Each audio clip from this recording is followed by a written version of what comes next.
Second, so we can respect our flag. Colors in place, hand salute. Two.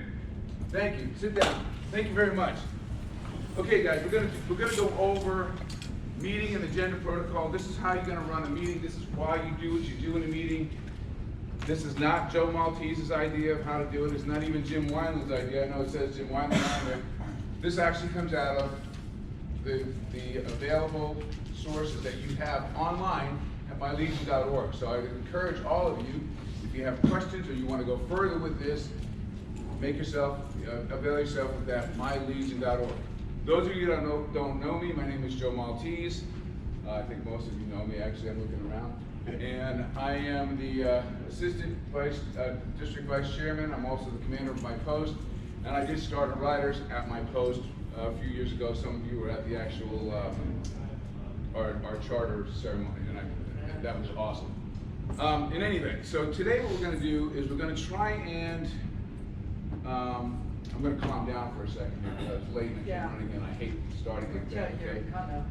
But what we're gonna try and do today is we're gonna try and get through how you run a meeting so that your meeting, if you happen to go to somebody else's post, their meeting, if they go to somebody else's post, that other person's meeting, all kind of looks the same to you, and you can go to anybody's meeting and feel comfortable that you know what's gonna come next, because the meetings all kind of look alike. Now there's certain things in meetings that have to be done, okay?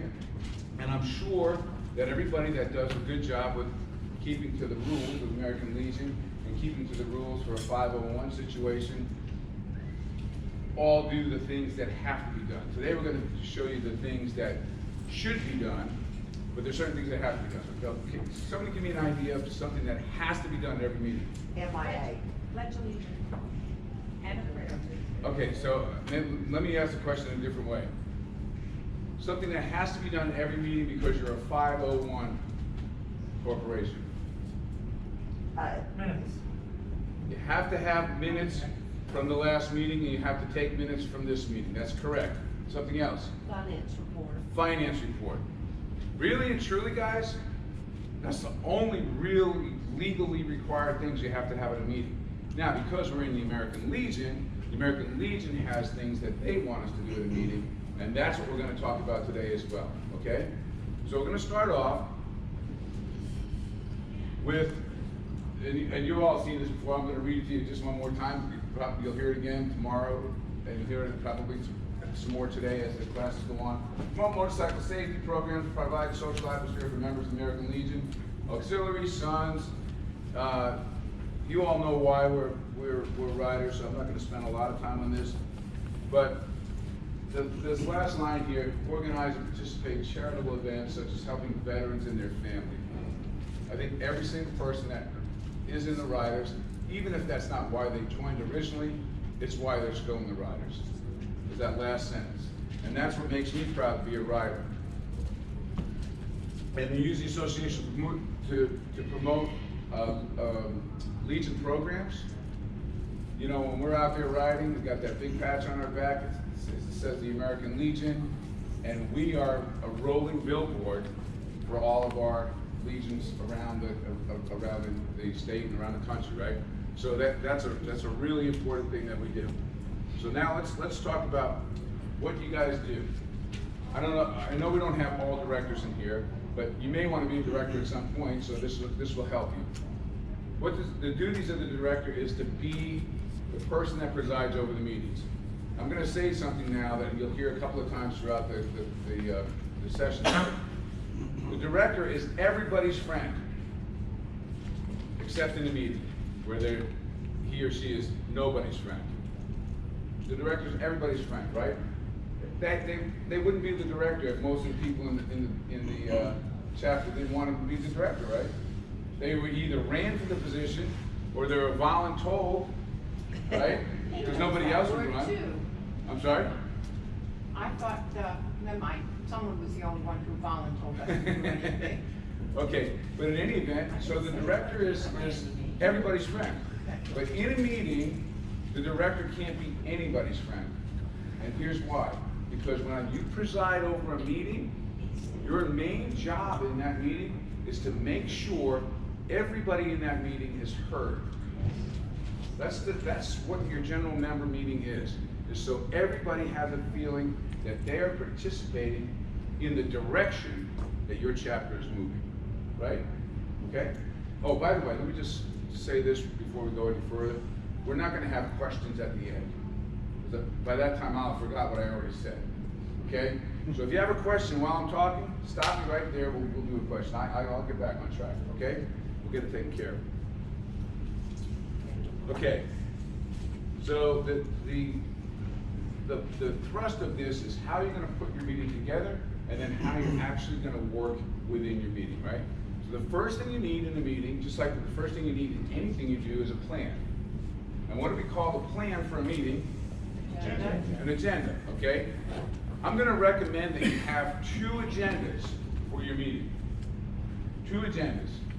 One agenda for the director and one agenda for the general meeting. The one that everybody gets to see is the one that goes out to the general meeting. The one that only the director sees is the one that goes out for you. Oh, God bless you, Verna. Thank you so much. It's the one that goes out for you, okay? So, I'm going to talk a little bit about the director's agenda. It's going to follow the general agenda that everybody else gets to look at, right? But it's going to have all the specific stuff on it. So let's say, for example, there's a program that you want to make sure gets enough time on your agenda. You can write notes on there. You can put colors on there. You can make cartoons on. You can do whatever you want, because who gets to see this? Just the director, nobody else. Okay? It's to help get you on track. But it has to follow a framework that everybody else sees. And this is what my suggestion is going to be to you. The general agenda that everybody gets to see goes out a week before your meeting. A week before your meeting. You send this agenda out, you put a note on it. Here's the agenda for the upcoming meeting, reminder and an agenda. If there's something you would like to see added to the agenda, please respond no later than, now let's say your meeting's the next Thursday, the following week's Thursday, no later than Tuesday. Give yourself 24 to 48 hours, okay? If it's not back to you by then, guess what? It's not gonna happen in the meeting, okay? It's not gonna happen in the meeting. How many people have writers' meetings that last 10 minutes or less? 15 minutes or less? Depends on the day. Half an hour or less? An hour or less? Sometimes. 2 hours or less? 3 hours or less? Okay. Thank you, Joanne. 3 hours back there. Okay. There's certain things that happen to people after an hour. Natural things. Okay? Their legs fall asleep. They need to use the restroom. They need to have a drink, so on and so forth. People that are alcoholics start to get shaky. You know. We're going to try and keep your meetings to an hour. And it's not that hard. You can get everything you need to get accomplished in an hour, and sometimes it's going to go a little bit past an hour. Maybe 5 minutes, maybe 10 minutes. But generally speaking, your meeting should last an hour or less. Okay, and you should be able to cover everything in your meeting by doing that. So what you want to do is you want to send those agendas out a week ahead of time. Tell people to put what they want on the agenda and get it back to you a couple of days before the meeting. And then as you're putting your agenda together, figure out how many minutes it's going to take for this, this, and this, okay? And that way, you can actually know what the meeting is going to start and when the meeting is going to end, and you're going to know how much time to allot to everything. That doesn't say you can't make a little adjustment on the fly, but at least you're not trying to make a lot of adjustments on the fly, right? Okay? Start on time, end on time. People will respect that because you're respecting them. You're respecting their time. Yes, ma'am? Well, you're saying you're putting this out and they're supposed to send back what they want. Most places, it's up to him. Nobody wants anything that I know of. Okay, so here's what's going to happen. If you do that for too long, you're going to end up with a clique. There's going to be certain people that are going to agree with everything that the director says, and everybody else is going to feel like, hey, why even bother, because my opinion doesn't count. And frankly, I mean, I've been in charge of a lot of volunteer organizations throughout my lifetime. If you have that kind of a leader, you're gonna end up with a shrinking membership rather than a growing membership. Yes? Would you send this to people that usually don't come, so that maybe they? I send it to every single member. Okay, every single member. So that's a good question. If you have people in your group that don't come, but now all of a sudden it says, hey, put this on the agenda and we'll make sure we get it in the meeting, guess what? If they know their subject is gonna be talked about at the meeting, do you think they might show up? Yep. Yeah, especially if when they do that, whatever their concern was, gets solved at the meeting. Now they're gonna maybe show up for the next meeting too, even if they don't have something that they specifically want to talk about, to see somebody else's problem get solved, or somebody else's idea get instituted, okay? So we don't want it to have, if you have a director like that, I'm not saying to go back to your chapter and say, okay, we gotta fire this director because he's no good. That's not what I'm saying at all. What I'm saying is, if your director is not encouraging you to participate, you as a grown person, an adult, can participate in a nice way, present your ideas ahead of time, and give the director some time to work on. I travel around our district, I travel around the country actually to various, I've been to writers' meetings in multiple states. And almost every single state, if the director has enough time to get that person's concern in the agenda, 9 times out of 10, it'll be addressed at the meeting. Okay, does that help? Okay, good. All right, so this is the general agenda that you're going to send out to your people. I don't know if you can see that. It's kind of small. Yeah, that's about as good a focus as it's going to get. But it always starts out with a call to order, right? Call to order. So at the beginning of the meeting, the director is going to say, Sergeant at Arms, the meeting's about to start. Gather everybody into the meeting room. And the Sergeant at Arms pokes his head out, calls everybody in from the canteen or wherever they are, outside smoking or whatever. Meeting's gonna start in 5 minutes. Come on in. Okay? Sergeant at Arms comes in with everybody else. You wrap the gavel. Sergeant at Arms, secure the door. Okay? Sergeant at Arms, secure the door. Now when I say secure the door, I don't mean just close it. It's locked. Because what comes next is what? The opening ceremonies, the Pledge of Allegiance is part of it, but the whole opening ceremony is blocked. Nobody comes in and out during that.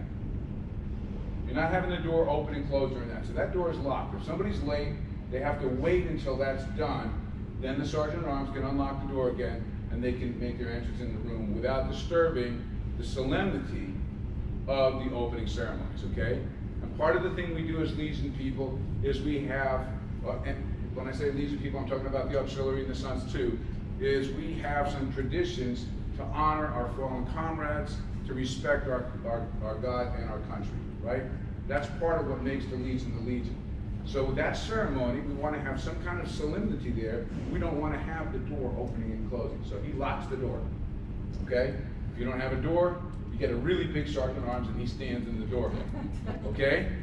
But nobody comes in and out during the ceremony. After the ceremony, you're going to go through the colors, the prayer, the POWMIA, the Pledge of Allegiance, and optionally, if you want, the Writer's Creed. Okay, that all gets done in the opening ceremony.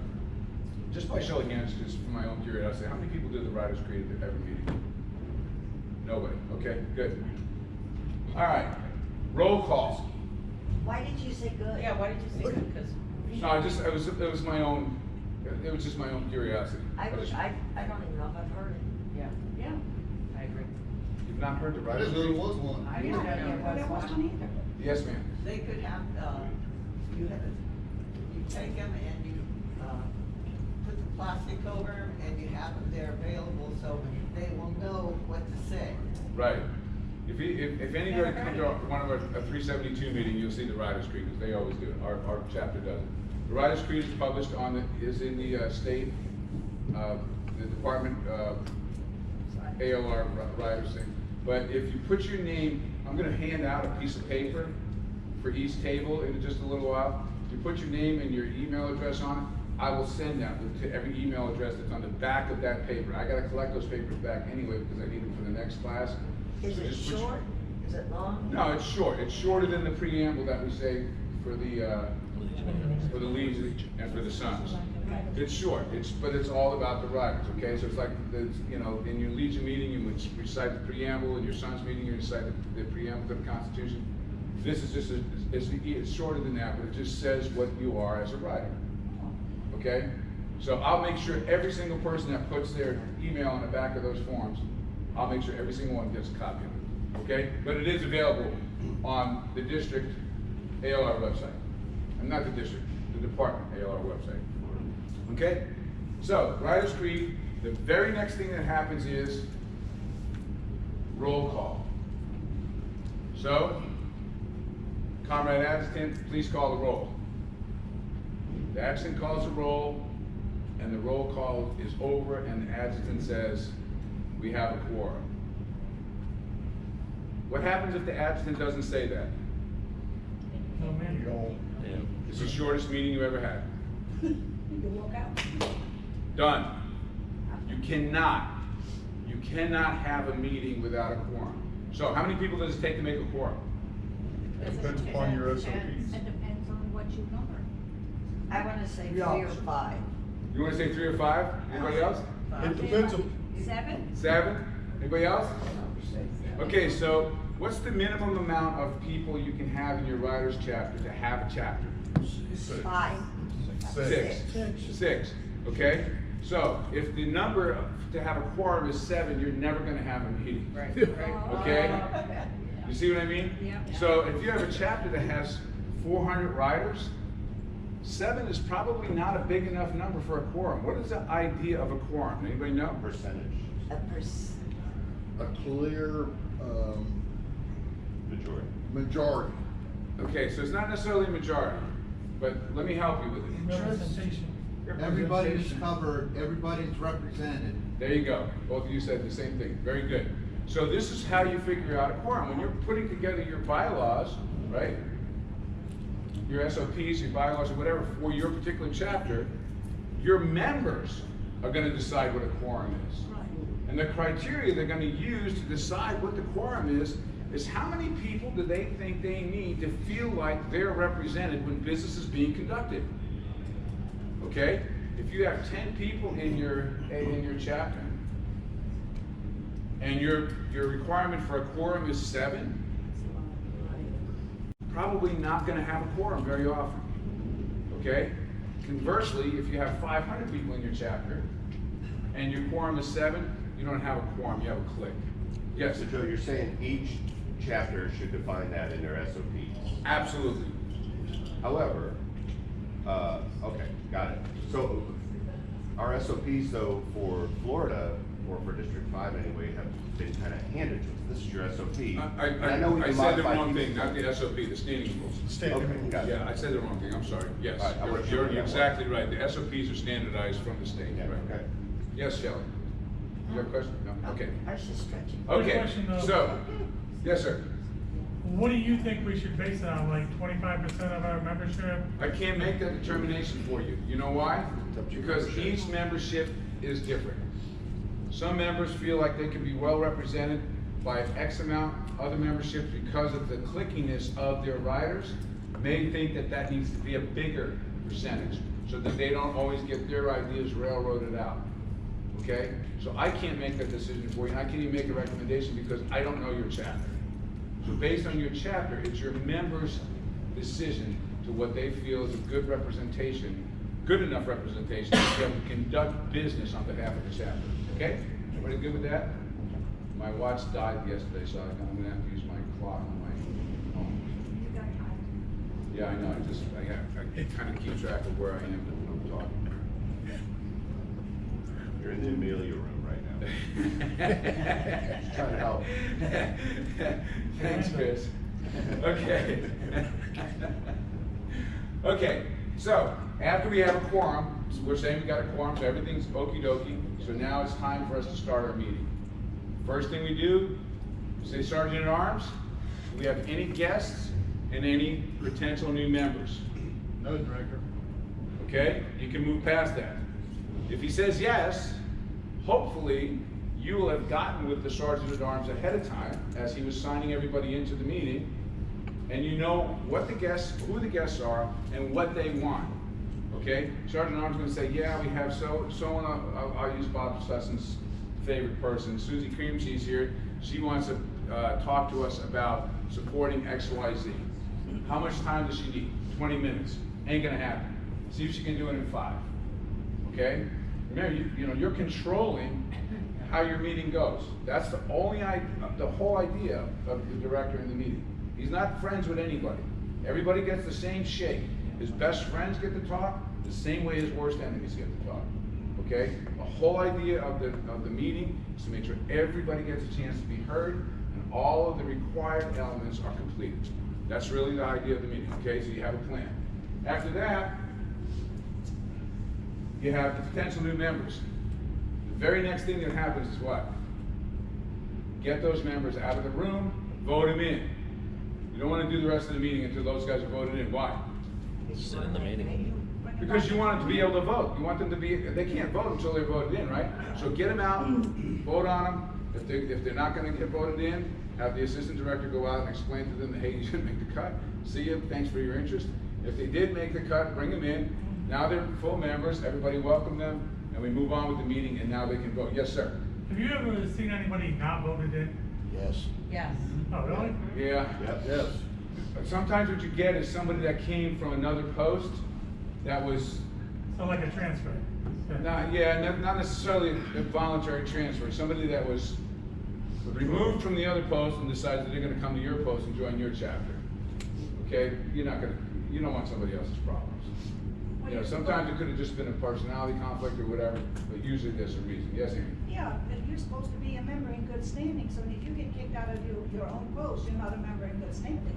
The post. You have to be a member in good standing in the post Right. to be a Legion rider. But you could have Right. been removed from somebody else's riders because of whatever reason. Okay. You might just be a crappy rider. We have some of those. We've ridden with some. We've all ridden with some of those. Okay. I know. And we're like, you know what? You can't be with us anymore. Hopefully you would do something different than remove them from your chapter. But that's a possibility. Yes, sir. What if you have somebody, they're out of order, and you ask them to cease and desist and they keep running their mouth? Sergeant at Arms, please escort so on and so forth out of the room.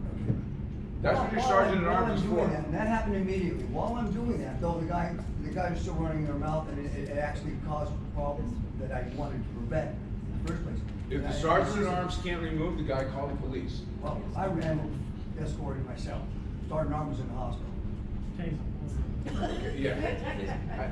Hopefully you would have known that before you brought the guy into your chapter that he was there for that. That's just my question. This guy's already been he's a life member. I took over the role of the commander, the director that resigned. Yes.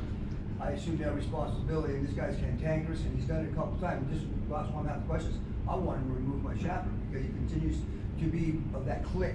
Okay, so here's the thing. You can't really discipline anybody from your chapter. See? The chapters don't have the ability to discipline anybody, okay? So what you need to do is you need to go to that person's family member. So if that person belongs to the auxiliary, you would go to the auxiliary. If that auxiliary person couldn't handle it, you go to the district auxiliary president. If they can't handle it, but you gotta get them to there. You can't do it. The chapter doesn't have any disciplinary authority. It's a program of the post, okay? If he's a legionnaire, you bring it to the executive committee of the Legion. Say, this guy here is in is in one of our programs, and he is not behaving according to the way legionnaires are supposed to behave. You guys need to fix it. It's not really your job, okay? Yes, Ann? I know, I'm gonna butt in on you, Joe.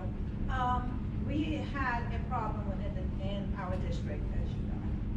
So, and it was an auxiliary member, and I tried to, find out exactly what the ramifications are and all. Well, actually, if you're an SAL member, it's also a program under the Legion, and as you all know, the auxiliary, we are our own identity. We are our own group. But if you are, as an auxiliary member, with the riders, and you are at a rider meeting, at a rider function, at a rider's poker run, whatever, and you do something wrong, the auxiliary cannot do anything to you.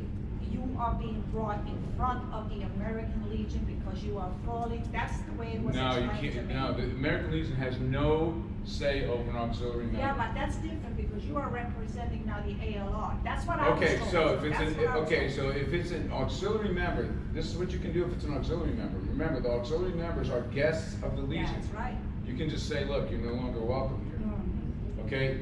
If the auxiliary wants to discipline that person or not, that's really not your concern. Right. The sons in the Legion, they can actually be disciplined by the Legion. You can't kick them out of your membership, like an auxiliary member though is a guest. So you can say you're no longer welcome here, and that takes care of that. So I don't know what family member you're talking about, but there's certain protocols. It's actually outside of the scope of this class, so if you don't mind, we're gonna go ahead and move on, and we'll talk about that afterwards, okay? All right. Next thing is, we got the new members in, we introduced the guests, we let them talk, and now we're going to go on to the reading of the minutes. Now there's a lot of confusion on how the minutes are, okay? We're gonna clear it up here and make it very, very simple, okay? And we've checked this over and over again because there's been so many different ideas on how minutes are handled. From a 501c or any kind of a corporation in the state of Florida or federally, the minutes, this is what it says about minutes. You might have to have a meeting at least how many times a year? One. Once a year, okay? And the minutes must memorialize what happened at the meeting. Does that sound like a really broad definition? They do that on purpose, okay? But memorialize has kind of a connotation that basically it says what happened at the meetings. Now, we had some classes here yesterday or the day before, I don't remember, they're all running together now.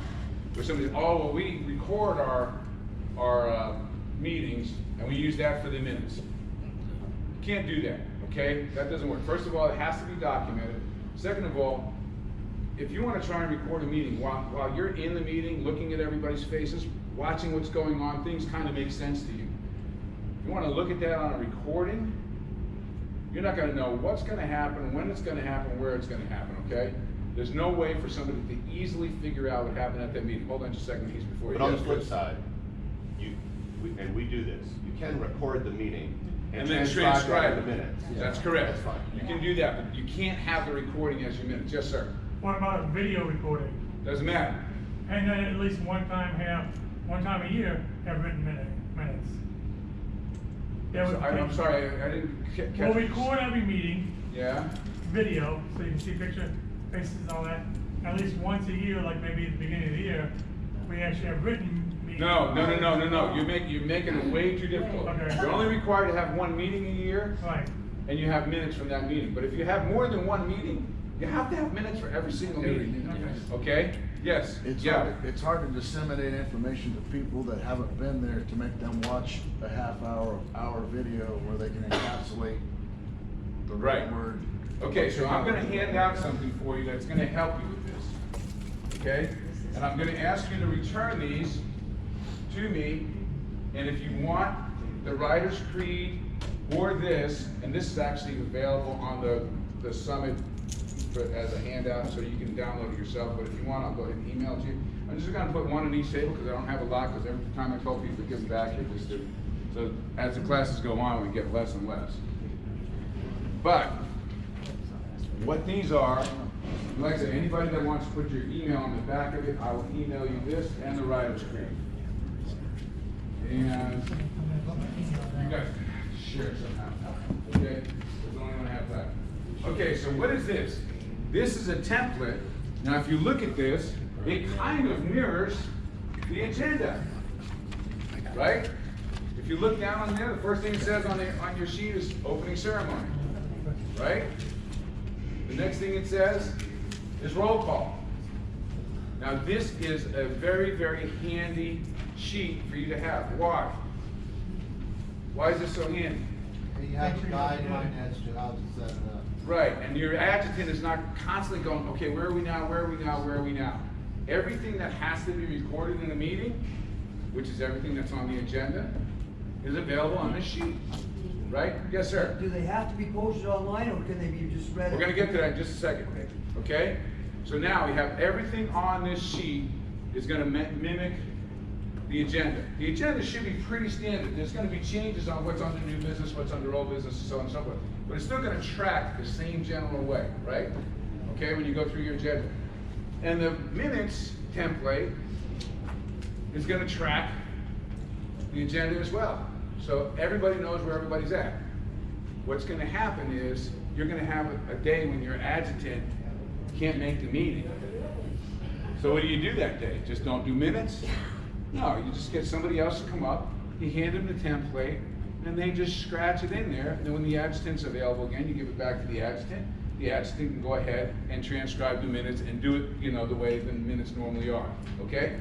Yes? Boyd, I was in the last one, and she says, minutes have to be on paper. That's a legal document. Yes. Right now, I would say that's probably true, okay? Everything is eventually going to digitizing stuff, but for right now, that's true, yeah. Joe, I don't know whether, about that, but I know with us in the auxiliary, if we want to record the minutes, we have to ask permission from the membership that is there that we are. Oh, that's actually a federal law. You can't record people without them knowing about it. Yes, you absolutely have to. Yes, everybody has to know that they're being recorded. And as long as you brought that up, Annie, I just want to kind of do a little aside. I know a lot of us are still doing some of the meetings by Zoom. And because of that law, Zoom, when it starts running, this meeting is being recorded. If you don't want to do this, press the leave button now. People have to be able to be opted out of something that's being recorded. Yes, sir. If we have the sign at the beginning that the whole building is under video surveillance and being recorded? No. Is that good? No, Okay. no. If you're gonna record the meeting, you have to tell people. You can't just, Can't you go ahead? yeah, you can't do that. We Okay? record everybody. Okay, so now, you have your template, and if your adjutant's missing, whoever's filling in for the adjutant can take care of the template, right? And then you turn it in, and now at the next meeting, what happens is, we have the reading of the minutes. Now this is where everybody gets crazy, okay? I'm gonna make it very simple for you because it's not a complicated thing. The minutes are to let everybody that's in this meeting know what happened in the last meeting. That's what the minutes are for. Everybody in this meeting, let everybody know what happened in the last meeting, okay? So, how you disseminate that is dictated by your standing rules. If your post is okay with disseminating the minutes via email, your chaplain, then that's the way you do it. If they're okay with posting them on the post website, you can do that as well, okay? Or if they want to be read, you can read them. So if they're one of the two electronic ones that we just talked about, email or posted on the website, this is how it's going to go. Adjutant, please read the minutes of the meeting. Adjutant's going to say, the minutes have been posted on the website. Has everyone got a chance to read the minutes on the website? Are there any questions? Okay? That's the way that's going to go. They don't have to read them. God bless you. They don't have to read the minutes if everybody's on board with that. Now, if one person says, I would like the minutes read, you have to read them? Yep. Absolutely. Read them, God bless you. You have to read the minutes, okay? But if you can get by with one of those electronic things and everybody's on board with that, then that's fine. Then all you have to do is have a motion to accept the minutes as posted. That's the word, that's the verbiage.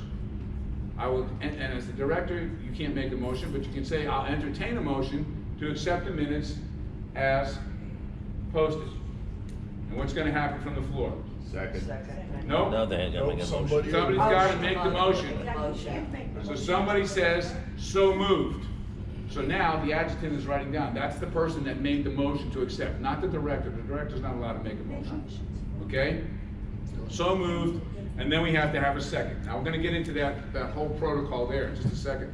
But right now, if everybody's moved, seconded, all in favor, aye, all opposed, if everybody's voted for it, motion carries, the minutes are accepted. Now who can vote on accepting the minutes? Only the people who were at that meeting. Thank you, Bullwinkle. Only the people that were at the meeting. What are they doing?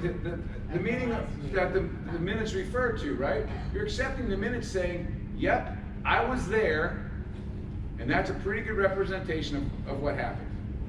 Okay? That's what you're accepting. Somebody that wasn't at the meeting, how can they accept the minutes? They don't know if they're real or not. Okay? And there are people that actually falsify minutes. Don't get caught, but it happens. Sir? My only question pertaining to that is, we had a computer problem before the last meeting, and I wasn't able to get the meetings out, so we brought the notes from the adjutant who did the meeting, and we read normally we do the email before the meeting, but we didn't do it this time. So all we're required, and you answered questions, to read the minutes. Correct. It didn't have to be electronic. Correct. Because I had a member say, no, you can't conduct a meeting without giving us a copy of the minutes. No. But no. No. All we're gonna do is read the minutes, they're right there. Right, and then the minutes should be available for anybody to see whenever they want. Okay, they shouldn't have to jump through hoops to see the minutes. And then he said, I Any can't. member should be able to see the And then he minutes. said, you can't send it after the fact. I said, if I read the minutes and you want a copy, I'll give it to you. Thank you very much. Yes, thank you. That's very good. That's exactly what you should have said. Okay, so now they read the minutes are accepted. Now we go on to the finance report. Now let's talk about the minutes for this meeting. The finance officer is given the finance report. What does the adjutant have to put in the minutes from this meeting for the finance report? Filed subject to audit. The what? Filed subject to audit. So it's Copy gonna, attached. I'm sorry? Copy attached of the finance report. Okay, let's get on, let's figure that out. We've had all kinds of different ideas. People are saying, well, whatever the finance report said the balance is, that has to go in the minutes. Whatever the finance report says, no. The minutes of our meeting is open to everybody. Most chapters don't have a passworded website to go see the minutes.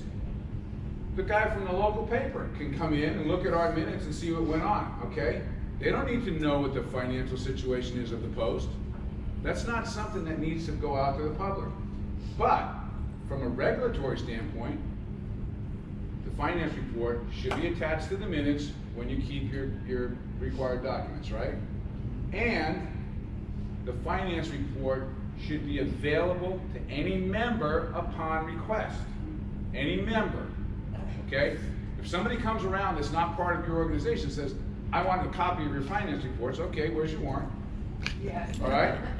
You don't have to give that to them, and we definitely don't want to post it on open media, okay? That's not something you need to do. So here's what you put in the minutes of the finance report. So on and so forth gave the finance report, so on and so forth made a motion to accept the finance report as read, subject to audit, so on and so forth seconded,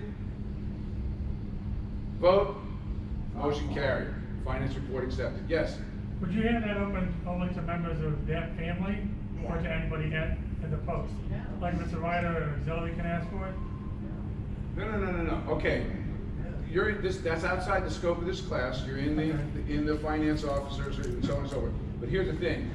As a chapter for the writers, your finance reports are available to anybody in the Post.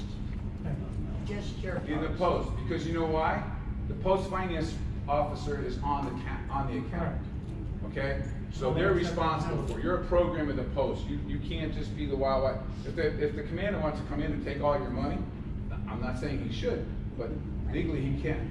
We just said that issue. Okay? That's a possibility. Don't you have to turn the finance report over to the Post? Yes, every single month, yeah. The Post gets a copy of your financial report, because your Post finance officer is on the account, okay? Okay, so then you do your officers' reports. Okay, now I'm gonna go through the officers' reports real easy for you.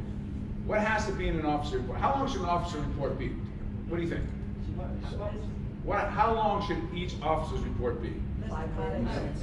Less than 5? Anybody else? Yeah. Too concise. Get the info out. Okay, you're gonna train your officers at your executive board meeting before the general meeting. Because what does the general meeting really care about from the officers or the committee chairs? I'll tell you, 3 things. 3 things. This is where we were when we met last. This is what we accomplished to where we are now. And this is what we expect to do going forward. Most people can get through that in 60 to 90 seconds. If you have a chairperson, and then you gotta train your officers to do this. Because otherwise your meeting gets running on, and there's always gonna be somebody that feels like their report is way more complicated than everybody else's, and they gotta do this. So you train, if they wanna expound on what they're doing, that's the executive meeting. You don't do that in front of your general membership. You gotta let the general membership know what the executive committee's doing, so all those chair people have to report, and what the officers are doing, so they all have to report. That's like 9 or 10 people in some chapters. If each person took 5 minutes, that's 50 minutes. What happened to the rest of your meeting? So now we have a meeting that's gonna go on another hour because we gotta cover all the rest of the stuff. No, there's no need for that. Same thing with the finance report. We have people coming in and doing a finance report, and they're gonna do the P&L, they're gonna do the balance sheet, they're gonna do the budget for the, that's all executive committee stuff. That's the wheels, the mechanics. The membership doesn't need to know how to build a clock. They just wanna know what time it is. Okay? So don't weigh them down with a whole bunch of extraneous stuff that should be taken care of in committee, or in the various, Boys State Committee, this committee, that committee, whatever. Okay? General membership needs to know where we were, the progress we made to get to where we are now, and where we expect to be by the next meeting. 60 to 90 seconds. Next. Thank you very much. That person sits down, you go to your next officer. Some officers are gonna say no report. That's great. That gives you a little wiggle room in your time schedule, okay? But that's the way that's gonna run, okay? And then when you get done with that, you're gonna go into old business. And we're gonna talk about old business extensively. New business is what happens in new business. What do you do? What is new business about? Something you want to do in the future. Something you want to do in the now or in the future, okay? So it's introducing a new idea to the membership, okay? And that's where you're gonna put the stuff that your members gave you as feedback after you sent out the agenda to them the week before. If they didn't send out back any feedback, they may try and bring it up in there, and if you have time and if it's something short, you might want to deal with it. If not, very nice to say thank you for your idea. Can we please get that a little more formulated, and let's make sure it gets on the agenda for next meeting. Okay? That's the way you handle that, so nobody springs an idea that's gonna take 25 minutes to talk about. Yes, sir? So Joe, you said, committee reports, where we were, where we have gone, and then where we're gonna be. So I, as a member, wanna know what happened during that. I have some questions about what happened in that middle period. Am I gonna bring that up under new business? No. When the report is going on, the members always have the right to ask questions, okay? Okay. The directors, though, should make sure the questions are on point, Sure. very succinct, and really the question should never even be as long as the report, okay? Because a lot of times what happens is the question comes up, but it's not just the question, it's the question and that person's opinion. Well, if they really feel strongly about their opinion, they should be on that committee. And then their opinion is gonna count, and they're gonna be able to do something about it. Or if they need more detailed information, talk We to can that do that. person afterwards. But Yes, you can exactly. question your Right. finance report. The and all those idea, things. It's right. gotta take place while Right. that committee report's going on. Right, I'm glad you mentioned the finance report. The finance report, by the way, this is what the general membership needs to know. Because last meeting, there was motions and everything else to approve expenditures, okay?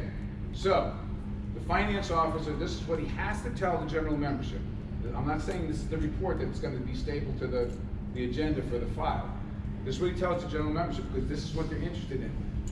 Did you do everything that we told you to pay last month? Yes.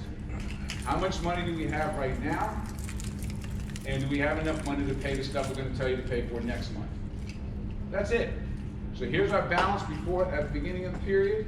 These are all the bills we paid that you gave me the permission through your motions in the last meeting to pay. We paid them, and this is how much money we have going forward. That's it. They don't need the whole P&L and all this other stuff. I mean, that stuff is important, but not to the general membership. Most of them just zone out there, or they start talking amongst themselves. They don't need to know that. They need to know what you're doing with their money, and if you did what they told you to do for the finance report. Okay, does that make sense? Anybody got any heartburn about that? Okay. All right. Once your agenda is put together, you need to send a copy of it to the post-executive committee and the commander. Why? So they gotta put it in their book. Because the chapter is a post program, Okay, if you have a post that does this with your chapter, oh yeah, we're just turning it into a biker bar, blah, blah, blah, blah, blah. It's because there's lack of communication. This is one way you can document that you're actually communicating with the I post, send right? mine to the CPA. What's that? I send mine to the CPA every month. Well, that's fine, but you also need to send it to the post and the commander and the executive committee. Your agenda. Oh, The Yeah. finance report. Yes. Quick question. Yes. For the people in the chapter, because like they only show up when they wanna, could I post it on our Facebook page, the proposed agenda for the meeting, Yes. and ask for feedback? Yes, absolutely. If your people do Facebook, okay? A lot of us old guys don't like Facebook, okay? But that means, you know, some people do it, and that's great. Probably all four families, so. Okay, I had a sample, but I think we beat that to death. Okay, we're gonna talk about the actual protocol in going through a meeting. I'm gonna give you the verbiage, and I'm gonna give you the rationale behind all the verbiage, okay? If you wanna change something or make something happen in the meeting, right? You have an idea you wanna bring to the meeting. You need to be recognized by whom? The chair, whoever's chairing the meeting, could be the director, could be the assistant director, but whoever's running the meeting, they have to recognize you. So the protocol is, I'd like to make a motion, or I'd like to be recognized, or I'd like the floor. One of those three things is gonna allow the director to know that you have something to say, okay? The director, if it's gonna be a formal thing, the director could say, the chair recognizes Conrad so on and so forth. Okay, great. Now, once that person is recognized, what else happens in that room? It's like the old Indians, right, with the talking stick? You give him the talking stick, nobody else can talk because he's got the stick. Okay? I don't know what they did with that stick, but those Indians were pretty strict with that, you know? If you talk to that attorney, probably bad at you with it. But that guy gets the talking stick, okay? So he's gonna put into a form, I make a motion that we support yada, yada, yada with a $100 donation. Great. What happens next? Second, Anything else? and then a discussion. No, before that. Anything else besides the second? Oh, the chair Make has the to motion. repeat the motion what was made from the floor. The chair repeats it, and the reason for that is sometimes people's voices are small or wherever they are in the room, not everybody heard it. So the chair repeats the motion back to the assemblies, and then nothing else can happen. Nothing else can happen. I'll say it 3 times because that's what the psychologist tells us, that's how it sinks in. Nothing else can happen when there's a motion except what? Second. Thank you. Second. Now, if we don't get a second, what happens? It dies. No motion. Thank you for your motion. There was no second. Now, it has to be cataloged in the minutes that there was a motion made, but there was no second. So they can't say it was, what wasn't brought up. It's not like it never existed. It does exist in the minutes, but other than that, that's it. That person sits down, you move on. Now, if it is seconded, now what? Now you can have a discussion about it, okay?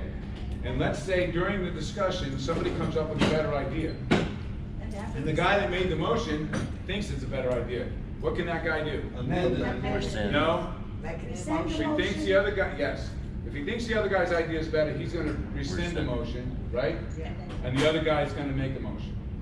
But if the other guy's just improving on this guy's idea instead of a different idea, then the chair will turn to the guy that made the motion and say, do you want to amend your motion to include what this guy said? And if he says yes, then he has to restate his motion as an amendment, and he would say something like, I would like to amend my motion to state, yada, yada, yada, whatever it is. Now what? Ask the second again. You have to get a second again because it's not the same motion, right? Then you open it up for discussion. It may or may not need discussion at this point because presumably we did that the first time around. Open for a vote, all in favor, all opposed, and it gets recorded in the minutes. But you Okay? don't- Joe, you have to also put in your minutes who made the motion. Right. Every time there's a motion and a second. Now, somebody asked the other day, well, how about if I say I need a motion to accept the treasurer's report, the finance officer's report is read? So moved. 6 guys raised their hand. What do you do? Pick one. Pick one. Okay? Whoever you know their name, easily, or if the guy's name is Kowalski, pick the guy's name as Smith, it's easier to put in the minutes, okay? Same thing with the second. If there's 5 or 6 of them, just pick one. You don't need them all, just need one, yeah, yes? Yeah, but there you say the member rises and addresses the chair if Yeah. he's making a motion. Correct, that's So, exactly what, well, that's if that's exactly what- what we just said. No, but when This- you say 6 people say, Oh, no. But this is somebody bringing a motion to the floor. Right. Okay? If the director is asking for a motion and somebody just says, so moved, they don't have to stand up and address the chair. Technically, yes, if they did that, it would make it very easy for but that's gonna be such a quick answer, you don't need 6 people standing up. well, do you have So to, moved, do yeah. you have to record how many say yes and how many say no? No. You have to record whether there was a majority vote that said yes or a majority vote that said no to show whether the motion passed or was defeated. Okay? You don't have to say, if you have 7,500 people in your writers group, you don't have to sit there and count all the votes and say, okay, we had, 3,500 yays and 2,900 nays, and, okay? Presumably, we have a small enough group here, we can say the majority voted for it, it passed. Okay? All right.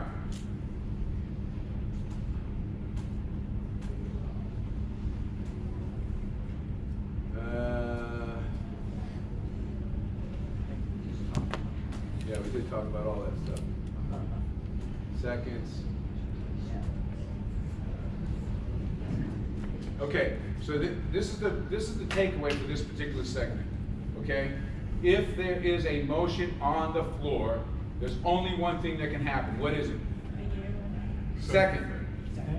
That's it. Nothing else. Nothing. You can't question the person that made the motion. You can't have a discussion about it. You can't make another motion. You can't have a side conversation. If there's a motion on the floor, nothing else happens except second.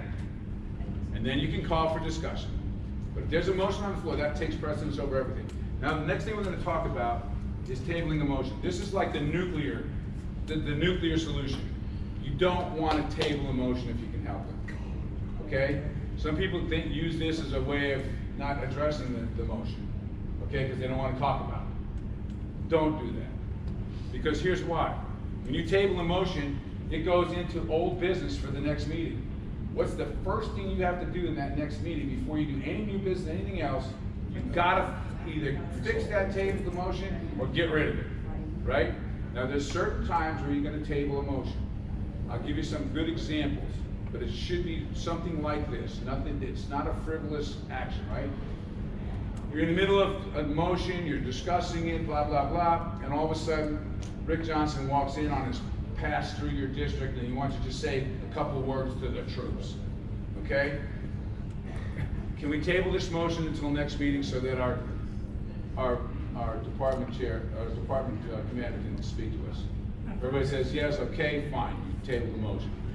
Another reason why you might want to table a motion, I think we should set up a booth where the child's fair is going to be next Monday to help recruit people and give away blah, blah, blah, blah, blah.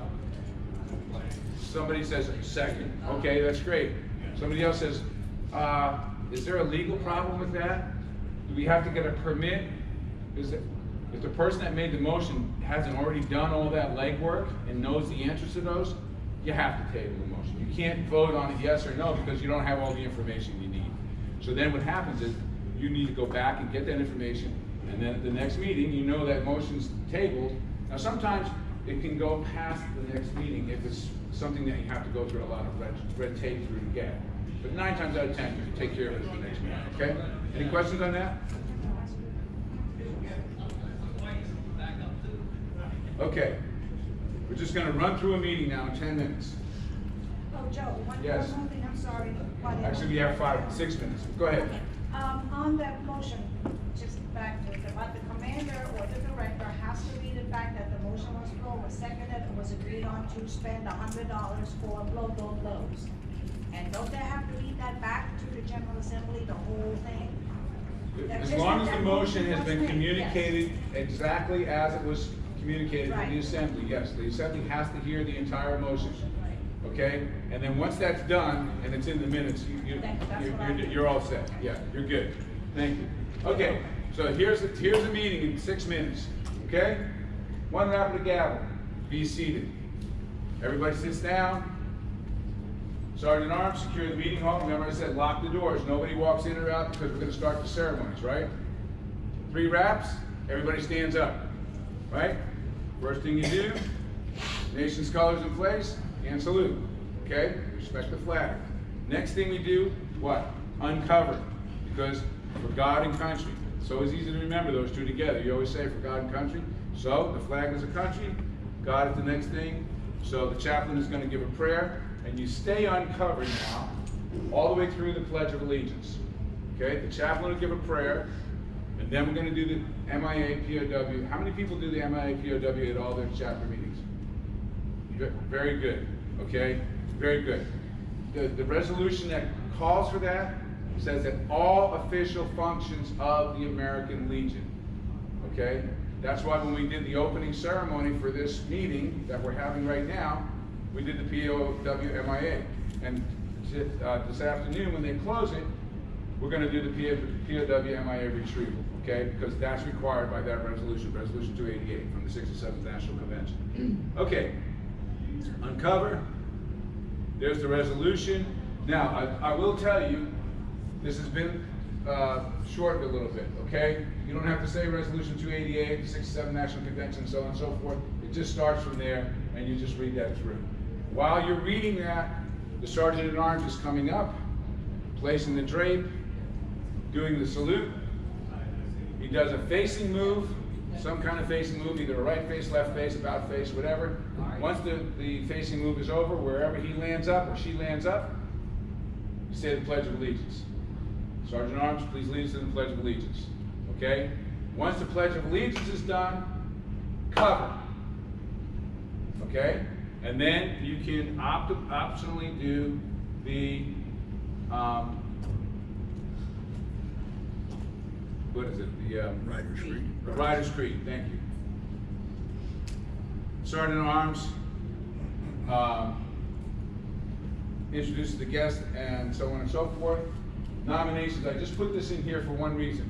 March starts our nominations for the whole area, okay? March, April, May, we have to have nominations. We got to do for 3 months. And the vote is either, depending on your chapter, either at the end of May, at the beginning of June. So start thinking about people you want to nominate right now, okay? I just wanted to throw a little plug in there for that. Old business is the very next thing, has to be done. And what's the first thing in old business that has to be covered? Table. Any motions that were tabled last time, right? New business and correspondence. And that, generally the adjutant will read the correspondence at the same time, okay? And then, for the good of the riders. The good of the riders is where everybody in the membership can stand up and say something about what they think is coming up for a new event, or what they think that we should support coming forward. Yeah, there's a hot dog night and so on and so forth. There's you know, margaritas and motors and so on and so forth. We should go over there or whatever. Just regular things that, you know, you want the chapter to participate in. That's all done. Boom. Any further business? If not, I'll accept the motion to adjourn. So moved. By the way, if somebody says so moved, that person is actually making the motion. Even though the director asks for the motion, if somebody says so moved, that person is agreeing to make the motion that the director just asked for. Okay? So what has to happen? Second. Second. All in favor? Yep. Good. All right? 3 snaps of the gavel, bang, bang, bang. Sergeant at Arms, retrieve the POW MIA from the empty chair. Now, we used to uncover for this. I don't know where it started, but it's going around the state now. Basically, stay covered. Sergeant at Arms comes up, does the salute. The director is watching the Sergeant at Arms, so he tries to match his cadence or his speed to do the salute. Everybody else watches the director, they can't see the Sergeant at Arms. So the entire group salutes the POW MIA and goes back down. Okay? That's just, I don't know, like I said, I should have known where that came from, but it's going around the state right now. So I'm sure that's acceptable. Yes, sir. Technically, there is nothing in writing that states that you salute the flag. All that Resolution 288 calls for is having an empty chair at all official meetings. It can be set place before the meeting is open. It can stay there until the meeting is closed, and then the Sergeant at Arms can remove it after the meeting. That's an option, that option is up to the chapters. Correct. Actually, it's up to the post. But, yeah, The post says you do it, you do it. right. Okay? Yes? When you, Sergeant at Arms goes in, you know, starts off with the Pledge of Allegiance, what's the normal stance for the members? Hand over the heart or salute? No, hand over the heart, because you're not in uniform when you do the Pledge of I Allegiance. know, but right? you say cover too. What's that? But when you hand salute, you're not in uniform either. Yes, you are. You have your cover on. This is the uniform of the American Legion. Okay? So when you're in uniform, you can salute. When you're not in uniform, you can't salute. Okay? So the Pledge of Allegiance, you put your hand over your heart. Well, I think basically what he's asking for, whether you have a cover on or not, pledge allegiance, your hand over your heart. Because if you had a cover on like that, and you're saluting, you do not speak, so you cannot do the Pledge of Allegiance. So that's why you would uncover, whether ball cap or hat, put over your heart when you do the Pledge of Allegiance. Declare the meeting adjourned, and the other thing that happens is you put the time down. So in the minutes, when anybody's reading the minutes, maybe somebody that's never been to one of your chapter meetings, but it's a member, and you want to encourage people to start coming, they see meeting started, 1902, meeting ended, 2001. What's that? An hour, right? And if they constantly see your minutes, there's only an hour there. Oh, I can put up with an hour. Maybe you start getting more people in your meeting, okay? Any other questions? We're really out of time. We're really up against it. Make it quick. Somebody told me if you were a veteran and there was a Pledge of Allegiance, you had a choice. Yes, that's why I asked. Okay. Is that on the outside or? Okay, so if you look in the flag protocol, which was just changed to include if you're a veteran to do that, that's actually for the Star Spangled Banner. Yes. For the Pledge of Allegiance, because you're at attention, you don't talk, okay? So if you're at attention, you don't talk. So for the Pledge of Allegiance, you're not saluting because you can't salute when you're not at attention. So you put your hand over your heart, okay? Does that clear that up for everybody? Yeah. You can't salute. The new change in the flag code is for veterans. If the Star Spangled Banner is playing, instead of putting your hand over your heart, you can do a salute. But the Pledge of Allegiance, because you're talking, and by the way, if you're doing a salute to the Star Spangled Banner, you shouldn't be singing. Okay? At attention, you don't talk. Okay? All right, any other questions? Please turn this back in. Make sure you put your emails on the back if you wanted any of my information that I was going to send out to you. Yes. Great job, Joe. Thank you.